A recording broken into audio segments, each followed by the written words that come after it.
understand what you said. Of course, I'll follow your rule.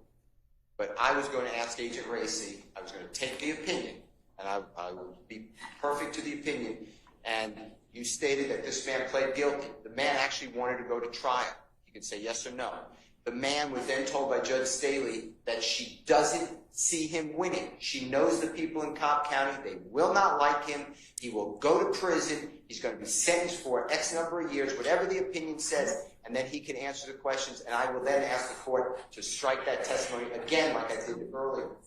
I understand you're telling me it's not relevant. I believe that it should never come in the first place, and the state of Georgia has misled the jury. He did not plead guilty a month later because we do not recognize that as a guilty. When I say we, you know, our system of what we call just was not, it was perverted.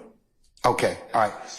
The state, hold on, Mr. Matthews. The state wish to be heard on that issue? Yes, Your Honor. Yes, Ms. Hilton. Your Honor, first I want to direct the court to an order that was entered on April 9, 2024, in which there was an order in which we cannot discuss the appellate process. What is a fact is that Mr. Winfrey pled a month later.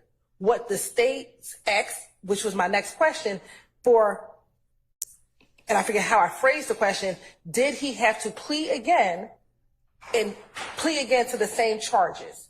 And he said yes, approximately a year later, to show that there was something that occurred and he had to plea again. But the fact remained that 1 month later, he took a plea.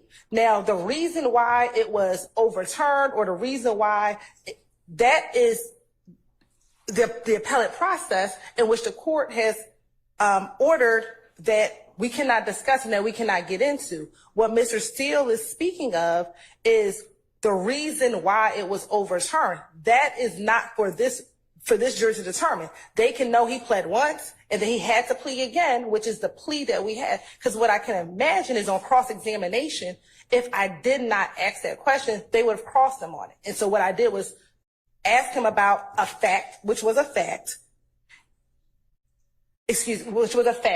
and then did something else occur later on, which is also a fact. And if Mr. Steele is going to go into what occurred during the appellate process, he's going to be assuming facts, not in evidence, because that we never asked him anything about the appellate process. When did I enter that order? On April 9, 2024. Okay, all right. So I've already dealt with that issue, Mr. Steele. I note your objection, so I don't believe that those questions would be relevant for this inquiry based upon my order.